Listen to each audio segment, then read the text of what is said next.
It will decimate our military. It makes no sense at all. And I'm frankly not very proud of either party for having participated in it. Switch gears, there's a march and a rally going on in Washington right now.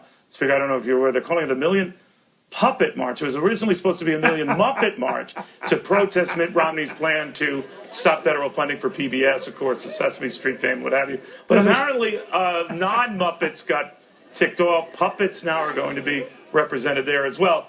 But the silliness of this aside, it is disturbing, is it not, that this becomes a big focal point of the debate when we're really talking about just reining in the growth of government. This happened to me back in 1995. Anytime you mention PBS, they trot out Big Bird, which is an absurdity.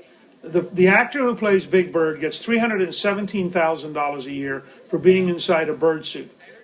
The Sesame Street company makes $800 million a year gross revenue, of which 6% comes from the government. But it is so important to liberals. Now, National Public Radio gets $1 million a year, but they want to be national public. Why don't they call it National Taxpayers Radio?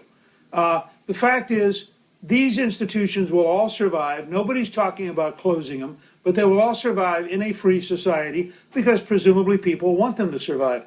The idea that you have to take a government and borrow money from the Chinese to give to Big Bird is an absurdity. Conservatives ought to be cheerfully prepared to debate it. And it's a little bit like watching the fiasco you're seeing happen now in New Jersey and New York. This is the second major crisis where the Department of Homeland Security has failed abysmally. It has to be totally and completely overhauled because it is incapable of fulfilling its functions. By the way,